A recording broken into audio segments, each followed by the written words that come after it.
This is VSiN, the sports betting network. This is the VSiN Morning Line on VSiN, the sports betting network.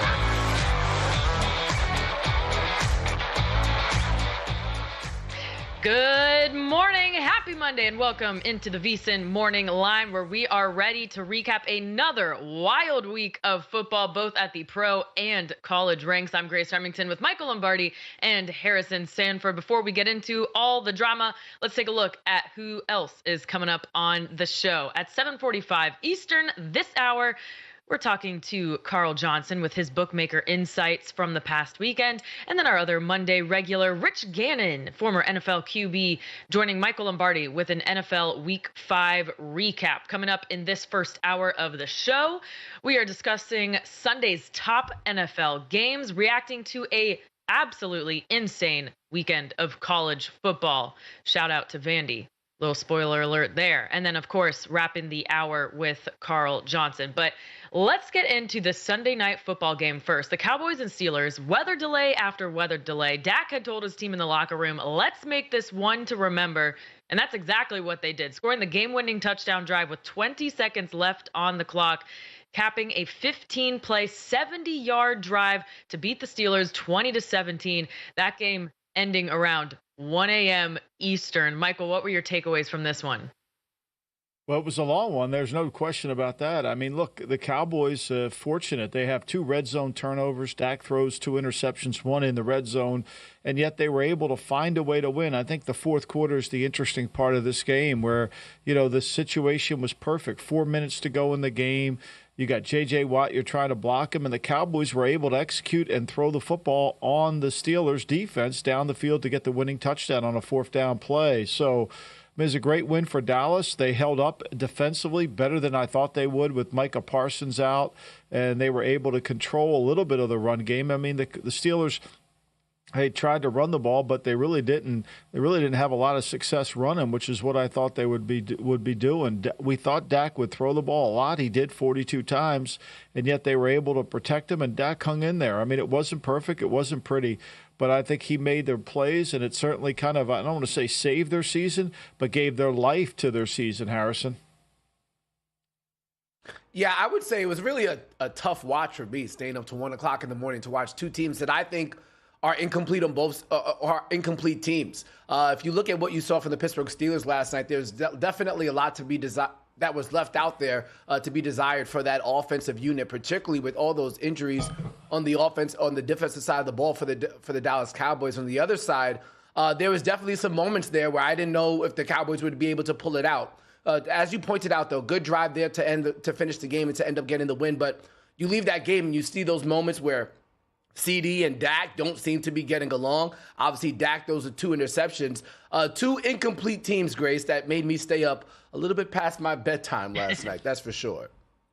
Yeah, I don't really appreciate those late kickoffs. No, thank you, Mother Nature. But Rico Dowdle really providing a boost to what had been, or maybe still is, one of the worst rushing attacks in the NFL.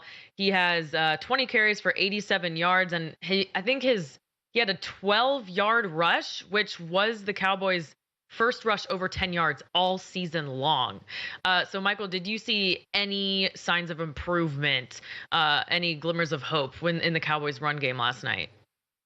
Yeah, I did. I mean, the fact that they were able to call 31 runs is really remarkable, and they didn't have a great average per carry at just 3.5, but they were able to run the ball, and Dak threw it 42 times. So they had 31 rushes and they had 29 completions. So I didn't think it was a bad game. I mean, the whole weekend you could say was bad if you think this is bad, because to me, the whole weekend, the parity in the National Football League was so relevant. There is no dominant team. I think we keep waiting to see some dominant team come out there and the Steelers start 3-0. We think, well, maybe they are. No, they're not.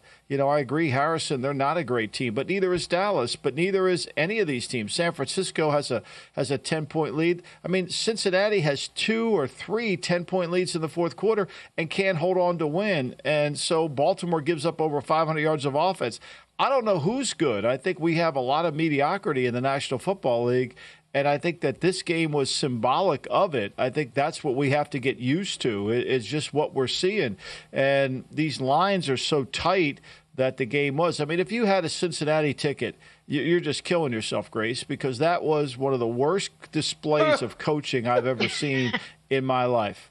Yeah, you know what? That was a fantastic segue. So let's just go into the Ravens-Bengals right now because, Harrison, I know you were holding that Cincy Moneyline ticket. Oh, no, Zach Taylor, I'm done with him. I'm absolutely done with him. The decision-making at the end of that game was terrible.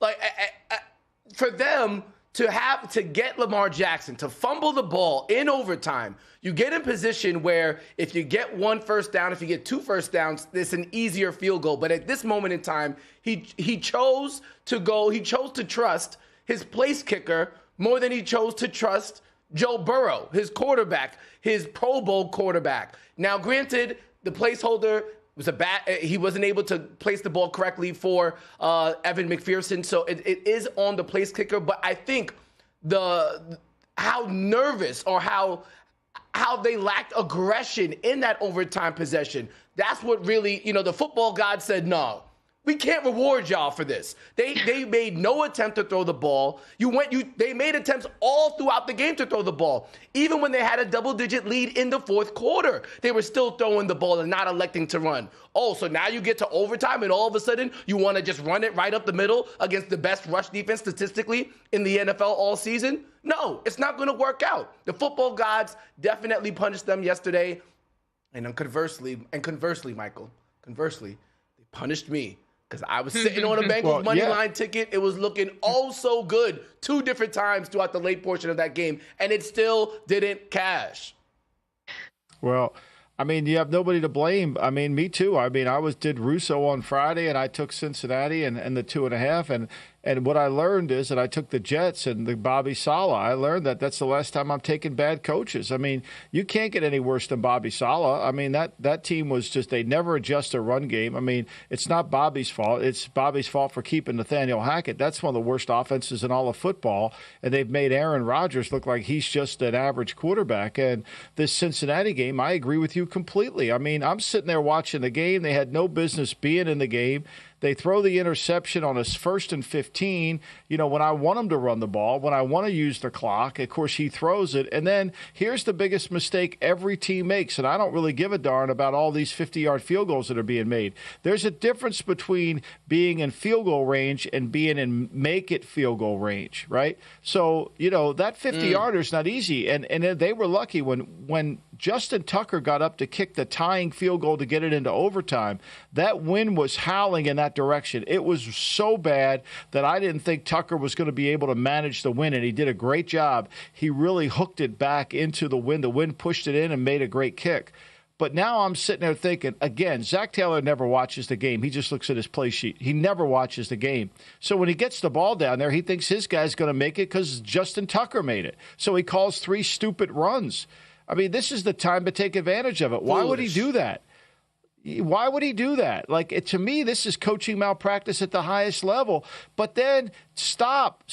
This isn't coaching malpractice. Let's go to Houston and Buffalo and watch Sean McDermott have the highest level of coaching malpractice. I mean, and we as a betting network and bettors, we're relying on these people to make sound decisions, and they make the dumbest decisions you could possibly make.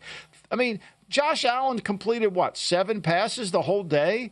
And now you got him, and I think he had a concussion. I don't know why the hell somebody didn't keep him out of the game. He looked horrible the whole game. I think he had 9 completions, right? So he's 9 for 30 in the game. And now you got the ball backed up. Yeah, I know they have 3 timeouts, but, you got to take away those 3 timeouts. The best thing you did all day was run the ball. That was the best thing you did all day.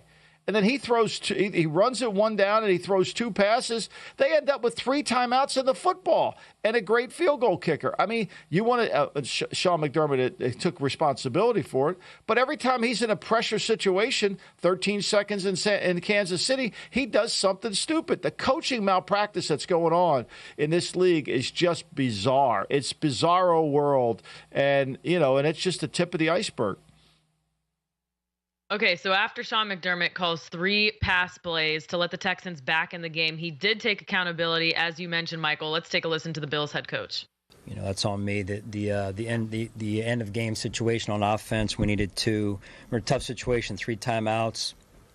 They were holding 3 timeouts. I got a good field goal kicker. We needed to run the clock and move the chains, and that's on me. We didn't do that there, and that's my fault. I agree with Sean. It's really a tough situation. You're backed up. They have 3 timeouts, and Fairborn is really good he's really good in terms of making kicks. I get that. I understand it. But to me, at this point, you have to make a serious decision. Do I take away the timeouts? Do I make it hard for them to get their field goal team on the field? What do I do? Or do I try to throw and get the first down? But I think here's where the layer has to come in. We're watching the game. We see Josh Allen's only completed 9 passes.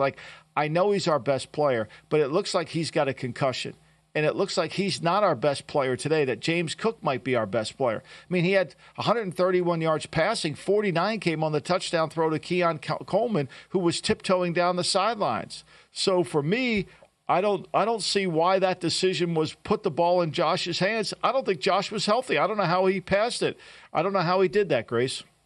Yeah, absolutely no way Josh Allen should have gone out on that field after taking that hard hit to the head. 9 of 30, a 30% completion rate, was by far the worst of his career. And the Bills go on to lose 23-20 to the Texans. All right, coming up next, Bills not the only bad loss. The Jets are jetsing once again. Even a defensive captain is frustrated with the offense. We'll hear from him next. Plus, getting into the biggest upsets of the weekend. That's next on the VSiN Morning Line.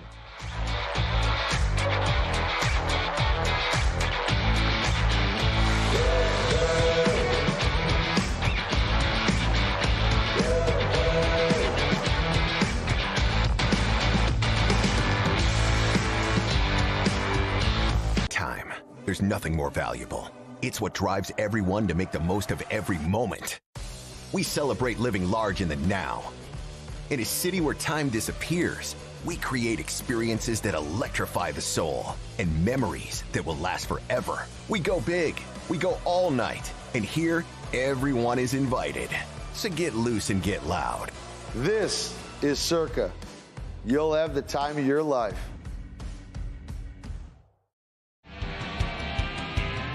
Coming up Monday on Follow the Money, playoff baseball, baby. We also recap a wild weekend, college, NFL, and Chiefs and Saints Monday Night Football. Follow the Money weekdays 4 to 7 Eastern on VSiN, the Sports Betting Network.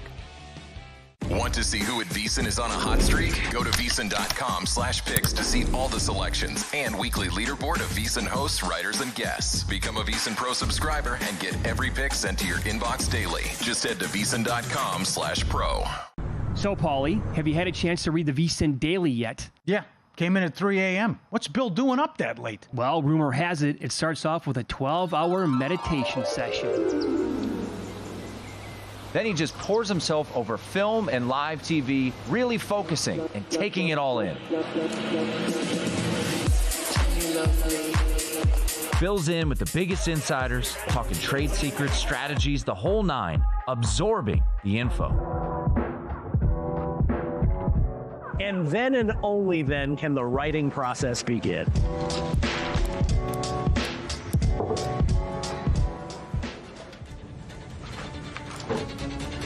In Las Vegas, Bill's Late Night becomes your early morning. Wake up to the very latest betting insights in your inbox with the VSiN Daily.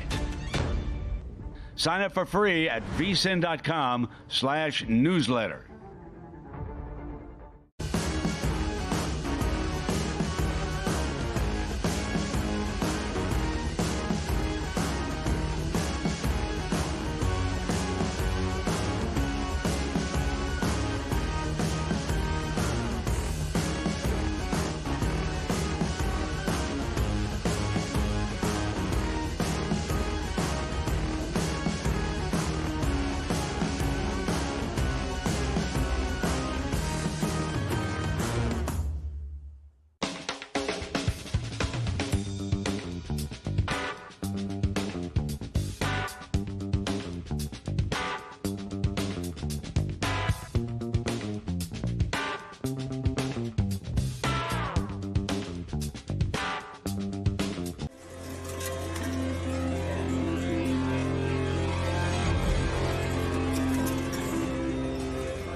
You're watching the VSiN Morning Line right here on VSiN, the sports betting network.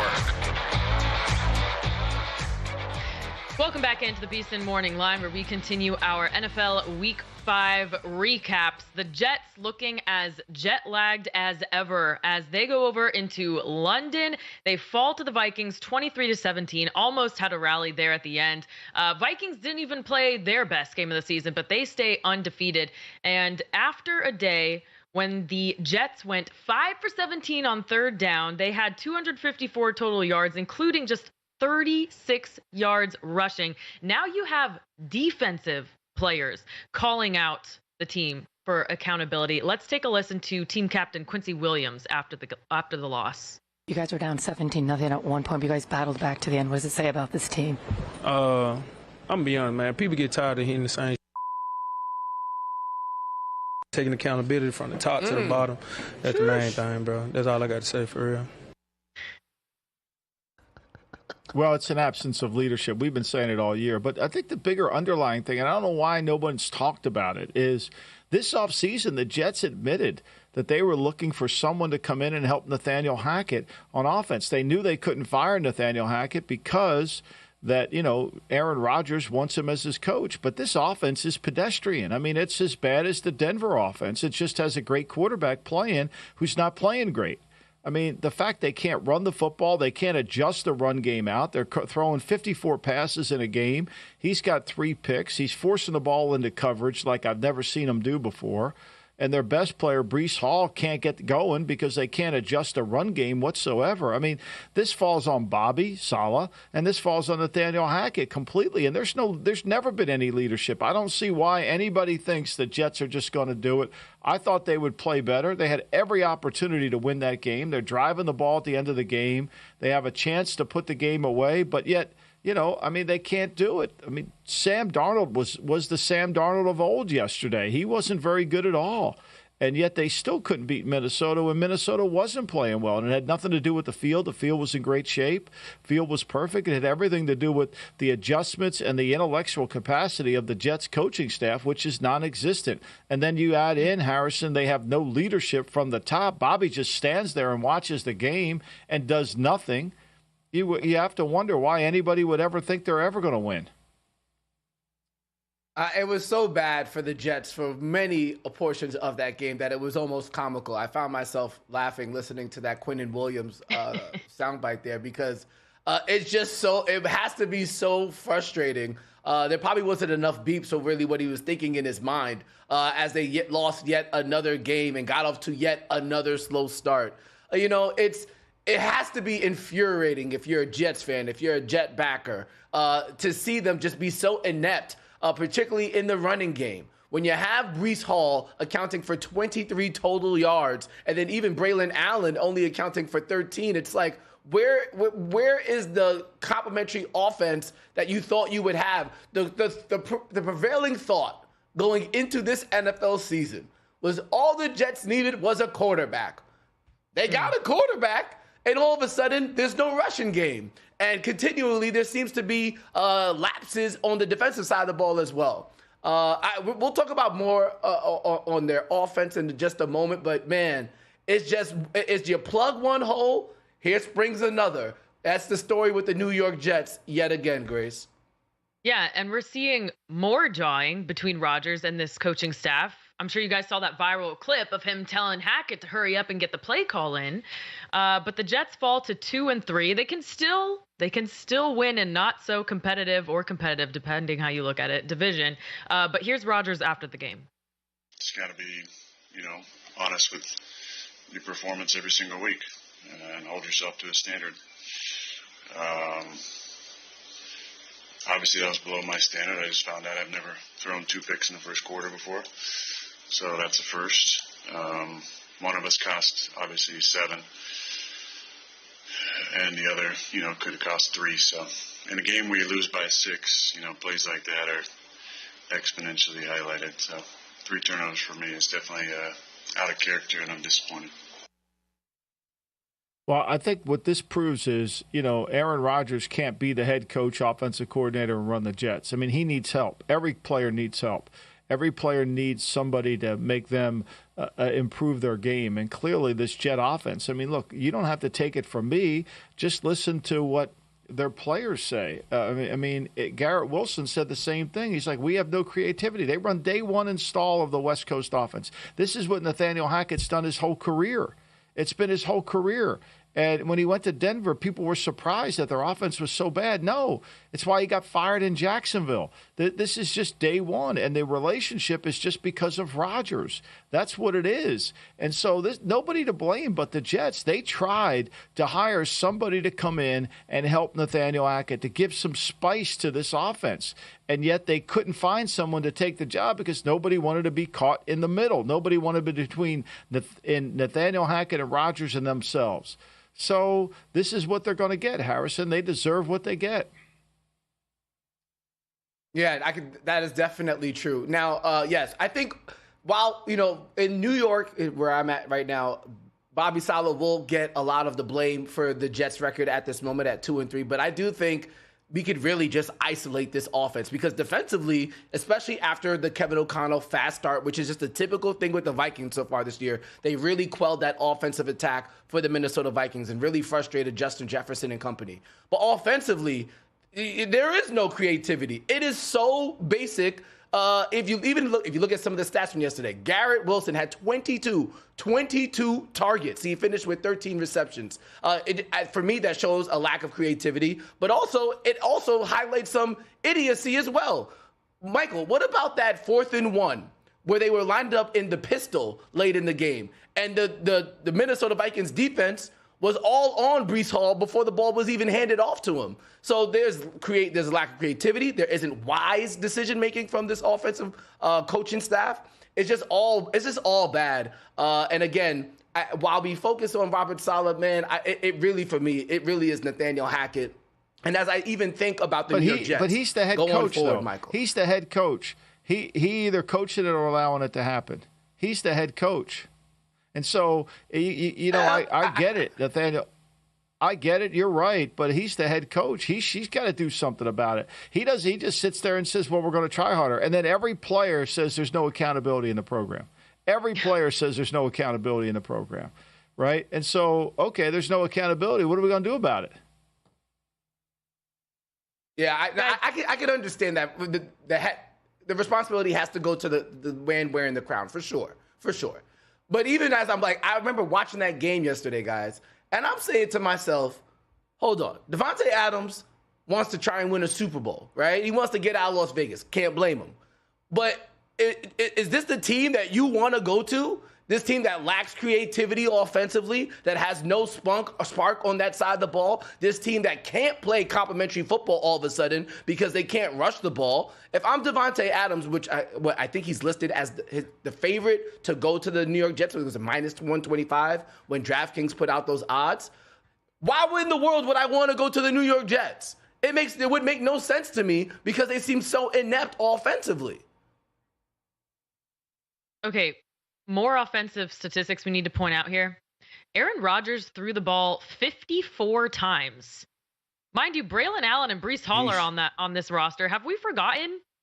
Plus, back-to-back 3-and-outs to open the game. How does that happen, Michael, when it's supposed to be scripted? Well, I think what happens is they can't run the ball. So when you stop their run, they have no creativity in the run game. This goes back to what Coach Walsh said years ago, that a true mark of a great offensive coach is how he designs runs. Just look at Sean Payton. Watch Sean Payton's second half when you see him not run the ball in the first half, but then find a way to run the ball in the second half. Or Kyle Shanahan. I think, to me, that's what you see. And so I mean, this Jet team has no intellectual capacity. Their bandwidth intellectually, offensively, is below par to the National Football League. That's just fact. I mean, Nathaniel's probably a wonderful person and all that, but it's just a fact. Harrison, I just don't see it. And to the fact that, to the point that Grace made with all of those passing attempts from Aaron Rodgers, the Jets are about to be in trouble. I mean, Aaron Rodgers got hit 14 times in week number 4. He got hit 11 times yesterday. And remember, after the week 4 game, he complained about feeling sore in his knee. There was one moment in the game yesterday where he went down and he was grabbing his knee. And even in the post-game presser, he said he heard a couple of things make noise. He was referring to his body. If Aaron Rodgers can't hand off the ball and he's going to continue to get hit like this, this investment that they made in him, which is already down 1 year, really might not be worth the investment at all. They're going to need to find a way to run the ball. You can't have Aaron Rodgers stepping back that much, particularly when you had your defense making plays in the second half. They weren't as pressed as they were trying to perform offensively. Yeah, Rodgers later said after the game that he thinks he was playing with a low ankle sprain. It's the first time he is under 500 through 5 starts since 2012. But if there is one glimmer of hope for the Jets and their backers, it is this. In that 2012 season, he ended up leading the Packers to an 11-5 record and a postseason appearance. All right, coming up next, we are continuing our NFL recaps, including more massive upsets from these 7-point dogs. You're watching the VSiN. They're off.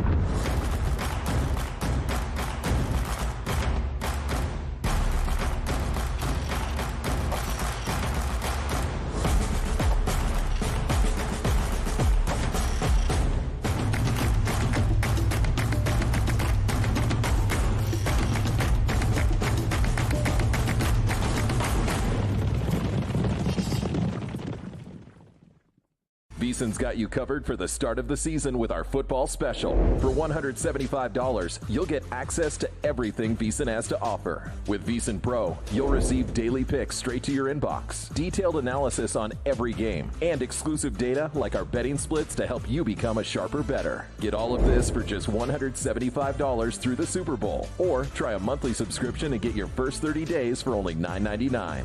Don't miss out on this offer. Sign up now at VSiN.com/subscribe.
This is VSiN, the sports betting network.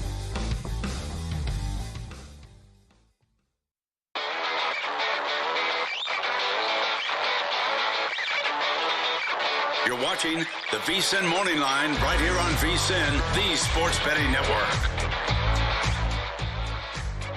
Welcome back into the VSiN Morning Line, where we continue to discuss the happenings of NFL Week 5. And those happenings include major upsets. 2 underdogs of 7 or more points pulling out the win. Kyler Murray and the Cardinals rallying past the 49ers. They beat them 24-23. And then Daniel Jones and the Giants staying true against the Seahawks, winning that one 29-20. Underdogs of 7 or more points in the NFL this season, now 7-2. Half of the remaining survivor field is now gone. There were only 233 entries remaining. So this contest feels like it's going to end pretty soon here. But 2 big upsets in the NFL this weekend. Michael, what did you think about them? Well, I mean, look, the Giant game's getting ready to go into overtime, and they hurdled the center. Isaiah Simmons did the old, this is the Jamie we did it in New England all the time with Jamie. I forgot his last name. But anyway, you hurdle the center, you jump over. Jamie Collins, you hurdle the center, you jump over, and you block the kick. It takes a special athlete to do it. Jamie Collins was a special athlete. Isaiah Simmons is that. And so, that game's going to overtime, and unfortunately it doesn't. Give the Giants credit. They played as well as I've seen them. They moved the ball. Daniel Jones was running it. The Seattle team we always thought was a tad overrated in terms of starting 3-0. But the Giants went out there and did a really good job. And this offensive line for Seattle will always be a problem. So, you lose that one. San Francisco loses their kicker. I think that's the biggest part of the story, because the second half they didn't score any points. They moved the football, turned it over in the red zone in the fourth quarter, but they couldn't kick a field goal. They couldn't make a kick. So when Arizona got the lead on them by a point, it was almost as if they were up by a touchdown, because that's what they needed, Harrison, to come back in the game. Yeah, when you look at these 2 games in its totality, I mean, survival pools just demolished left and right. You mentioned the point with Jake Moody there for the San Francisco 49ers. And then also on the other game, when you look at this New York Giants team, yet another game where we're going to learn something as bettors here. What Brian Daboll has been able to do with this Giants team is control time of possession. One way or another, despite the fact that they didn't have Malik Neighbors for this game, he just finds ways to extend drives and to keep the ball out of the hands of the opposing team. And then on the defensive side of the ball, they do have some playmakers, whether it be Dexter Lawrence. We saw Brian Burns make some plays yesterday. So one way or another, this Giants team, as bad as they look maybe on paper to a lot of people going into the season, isn't as bad when they actually play the games on the actual field. Again, controlling time of possession, really helping this Giants team. They lost last week to the Dallas Cowboys, but they hung in that game because they were able to hold on to the ball. So definitely something to take note of as we are betting for the remainder of this NFL season. But even still, as we talk about those upsets in the NFL, man, oh man, were there upsets in college football. There's a lot of people who thought that with only one top 25 matchup on the schedule, that it was a light college football weekend. Well, you know what happens when you assume. Alabama, you get an upset. Tennessee, you get an upset. USC, you get an upset. Missouri, you get an upset. What a wild world of college football this past weekend. And I have to toss it to Grace, because Grace lives in Nashville, Tennessee, which is the home of where Vanderbilt took down Alabama. Grace, please paint the picture for us. Oh, my gosh. Okay. Well, first of all, I am so happy for Vandy. I'm not necessarily a Vandy fan, but I have met people on that coaching staff, so I root for them. Just being here, obviously, kind of have to pull for people who are associated with the program. And then it's just fun to root for the underdog. But I mean, unfortunately, guys, I was out of town this weekend. If I were here, I so would have gone out of all the to Broadway. weekends. I know, right? I had to. I had another obligation. But my sister was in town, so I was kind of living vicariously through her, and she was at one of the big sports bars. And, of course, people were yelling all types of obscenities about Alabama, because mostly everyone who lives here is a Tennessee or Ole Miss fan, so that checks out.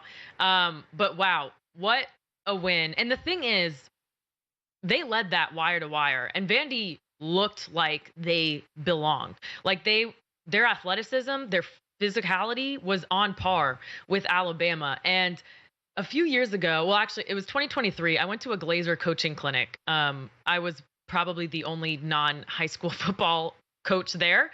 But I went to network and just kind of learn from some of the college coaches who were speaking. And so that's where I met some of this Vandy staff. And I met Clark Lee. And I just remember sitting there thinking, wow, how can you not be motivated by this guy? And I found my notes from that day. I was taking some notes, and he compared his Vandy program to a hyena and you even heard them reference it about Alabama on Saturday. Alabama, their training facilities, they call it the Ritz. Vandy doesn't have that, right? Like, you saw it on the broadcast. There's still all this ugly construction going on right behind the stadium. But Clark Lee wants his team to be like a hyena, ugly, aggressive, savage. They're never going to be the pretty, fancy program. And when you look at the king of the jungle, that's the lion. You look at the upper echelon of college football, the Alabamas, he compared them to the Lions. This was in 2023. But what happens when you have a group of hyenas chasing down a lion from behind, they can actually overcome him. And I was thinking about that analogy and thought that was pretty apt way to describe what happened this weekend, because Diego Pavia, just one of the most gutsy players in college football. It's been so exciting to watch him rise up through JUCO ranks, and then New Mexico, and now Vandy, and he gets the national stage, and he had that fantastic post-game interview. He puts his body on the line every single play. And the thing with that game plan, he had 4 incompletions. Vandy went 12 for 16 on third downs. And it felt like they always had someone open. That is out coaching and out scheming. So you can cash the over half a conference win for Vandy. Not sure we saw that coming against Bama, but this was not a fluky win. This was absolutely legitimate. So I'm just very happy for Vandy. Oh, and one note on the goalpost too. I think what most people don't realize, there are 3 miles separating Vandy Stadium from Broadway and the Cumberland River. Those kids went 3 miles after standing for 4 hours during a game, and they didn't even walk the 3 miles. They were running it. So props to those Vandy students too. I mean, they're an athletic bunch as well.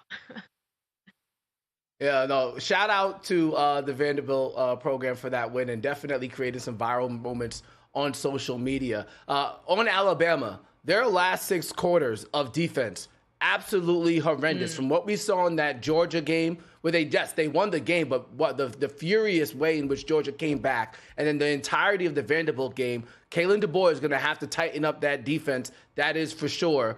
And then on the Vanderbilt side, okay, Grace, I got to know now, before we get into some other upsets, you're in Nashville. What are they going to do with the goalposts? I mean, they got to get it out the river, right? Yeah. They can't stay there forever, right? They did, yeah. The fire department took them out, I think like 30 minutes after.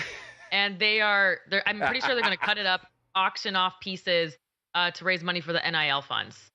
So I guess it's a happy ending for the goalpost. Yeah. Yes. Well done. That is one of the best stories of the college football season. And I believe it was even Lane Kiffin, the coach at Ole Miss. He was doing his post-game press conference this past weekend, and they had the game on in the press conference room, and he was like, this is a once-in-a-lifetime thing. He didn't even bother. He got so distracted by it. And I think we all got – it was great. I think we all got distracted by that win by Vanderbilt. Go ahead. One thing I'll add, though, for Bama fans who are maybe feeling a little bit down, remember Nick Saban's first year in 2007? He had that memorable loss to Louisiana Monroe and then went on to do what he did. So – I know, like, I'm not comparing Kalen DeBoer to Saban yet. I mean, DeBoer has a fantastic track record, but not all is lost. And then even looking at this year, I really don't think Alabama has lost ground on anybody, because Tennessee lost. Ole Miss already has a loss. They beat Georgia head-to-head, and Georgia will probably have another loss with the tough schedule they have. So everyone at the top of the SEC is kind of still alive here. Yeah, I could definitely see that. I would say this, though, and Grace, curious to get your opinion on it before we go to break. I think the most damning loss for a top 25 team is USC. They've already lost to Michigan, and Michigan lost this past weekend to Washington, and then they lost to Minnesota this past weekend. I think you can count them out of the college football playoff with those 2 losses. Your thoughts? Yeah, USC definitely had its welcome to the Big Ten moment. And I know they already played Michigan, but this is what happens when you play the middling Big Ten. Like, they will drag you into the muck.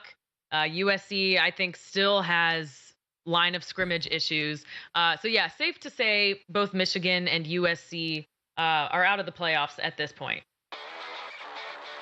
Yeah, that definitely seems to be the case. With all the upsets in college football and in the NFL, I have a feeling the books made out pretty well this past weekend. To get some insights on that, Carl Johnson is going to join us. That's coming up next, right here on the VSiN Morning Line with Grace Remington, Michael Lombardi, and myself, Harrison Sanford.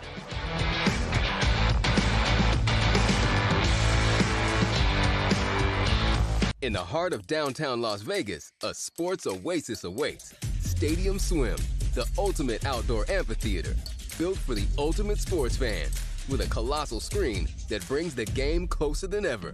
Reserve a daybed, private cabana, or lounge in the center of it all. 6 pools to dive into as the game heats up. And the best part, there's never an off-season. Open 365 days a year. Stadium Swim, it's always spectator season. Looking for the ultimate sports betting podcasts? VSiN has got you covered. With a wide range of podcasts covering every major sport, we're here to help you make smarter bets every season. The Baseball Betting Show with Greg Peterson gives you daily insights into finding value on each day's MLB card. And check out Long Shots, where we deep dive into the world of golf betting, providing you with expert insights to help you bet every tournament. Find all of these podcasts and more at VSiN.com/podcasts or your favorite podcast platform.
You're watching the VSiN Morning Line right here on VSiN, the sports betting network.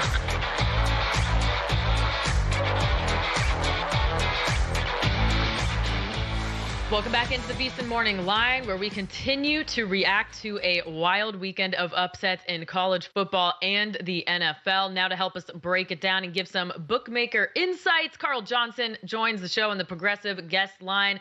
Carl Johnson, you can find him at Jick Johnson on social media. He is the Beau Rivage Sportsbook director. Carl, great to see you again. I guess let's start with these upsets. I mean, I have to believe it would be a winning weekend for the book there. What were some of the biggest decisions in both the pros and college ranks? Yeah, hey, good morning, everybody. Yeah, I mean, wow. I mean, we've just seen this, kind of week after week. We had several games go our way yesterday and Saturday, but they got us a little bit yesterday. We won a little money Saturday, and we gave it back Sunday. But so our good decisions for Saturday was obviously Vanderbilt. I mean, that was just that was huge. Just about every parlay ticket in some way or another had Alabama there. But we had a good outcome with Texas A&M, Iowa State, and then Arkansas beating Tennessee. That actually was probably the best outcome that we had. Bad outcome for Saturday was Ole Miss. We bet Ole Miss pretty heavily here. They were 10.5-point favorites, and they got there pretty easy. Yesterday, some bad outcomes were Miami. That was a flip game, actually. Miami moved to -1.5. They continued to bet us Washington pretty heavy. And I think mainly for where we're located, just because of Jaden Daniels. We're always bet Dallas pretty heavy, so that wasn't a good outcome for us. And then Texas, and that's another game that the line had flipped on. So good outcome yesterday. Arizona, that was obviously a pretty big upset there, beating those guys at San Francisco. The Jags money line was good for us. And then the Ravens were good for us. Normally we're pulling against the Ravens, but the Ravens were a good outcome for us. Carl, as you go through it, and I know you power rank all the college teams, who is the best team in college football? I'm going Texas, Mike. Texas has been there for me all year. They're still there. And I'm not going to move Alabama or Tennessee a whole lot, Mike. I'm not going to overreact. Just a bad outcome. Alabama was very flat there, but I'm not going to do a whole lot of adjusting there. As we continue to look at that college football slate, Carl, what are your thoughts on Ohio State? Obviously, they haven't really had a marquee matchup so far this year, and then you see teams in the Big Ten continue to up each other week. They do have a big matchup against Oregon this upcoming weekend. Where do you see them now in your power rankings, and what could a win potentially do? Yeah, I mean, ranked number 2 and number 3 here. Big game for both teams. I mean, we're going to open this game, Ohio State, on the road, laying 4.5. Kind of surprising a little bit for me. I like it small. I think that number's pretty heavy there. Yeah, big game there. That's going to decide a lot of stuff. And then, also another big game on the roster down here is the Ole Miss LSU. So it should be a great weekend. Carl, just one more question about college football before we move on, because we didn't hear from you last week, I don't think, after the Georgia-Alabama game. Miami has also had 2 close games 2 weeks in a row.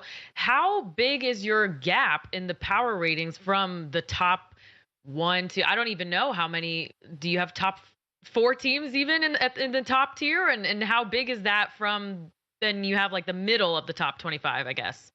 Yeah, so, to be honest with you, I personally power rank the NFL teams. I don't personally power rank the college games. It's just too many colleges. The numbers, the range on those from top to bottom is just so hard to keep up with.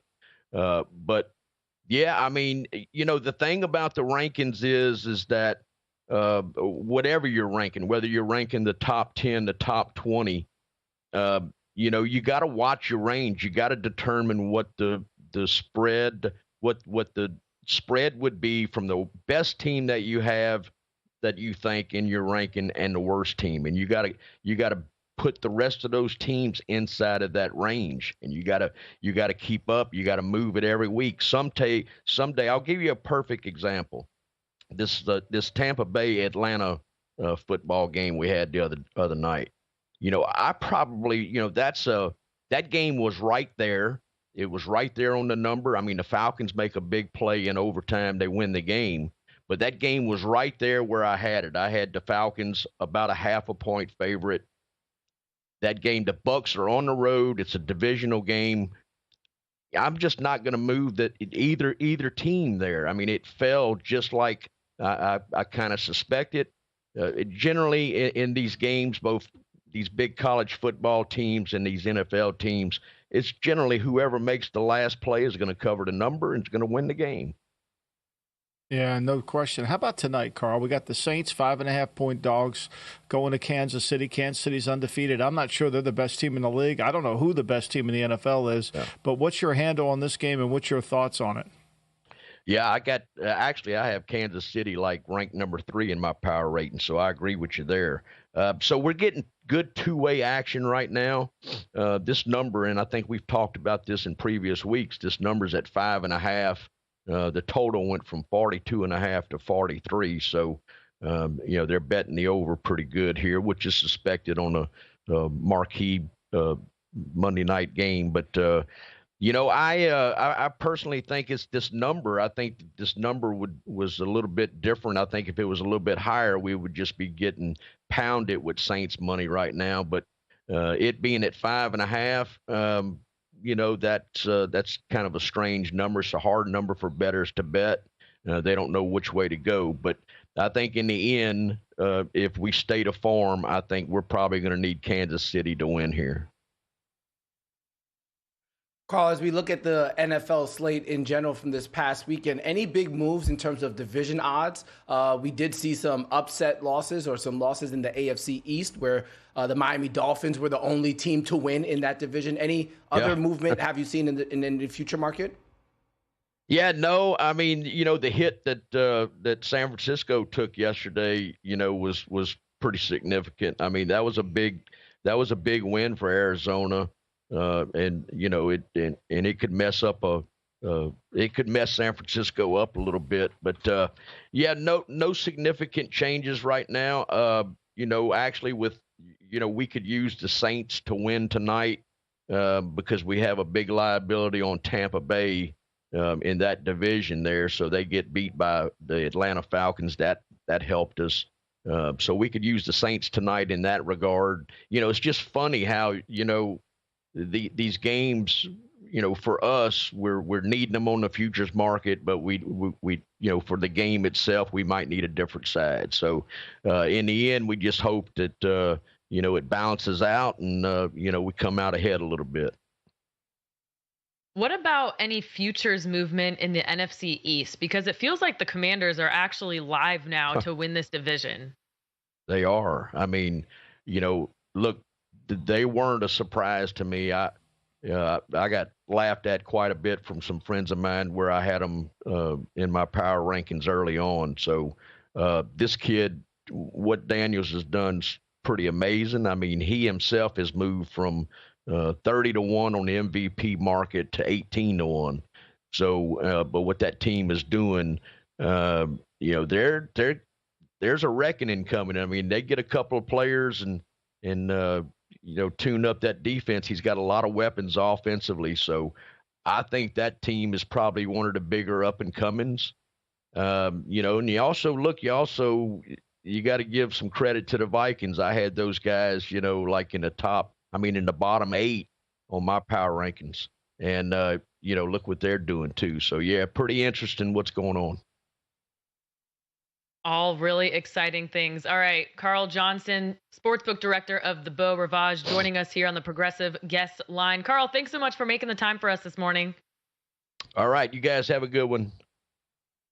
You too. It was great seeing you. All right, coming up next, we are getting into Monday Night Football. The Chiefs a 5.5-point home favorite against the Saints, and trying to find some energy after a sluggish start on offense to begin this season. We're getting into that game, breaking down Monday Night Football next on the VSiN Morning Line.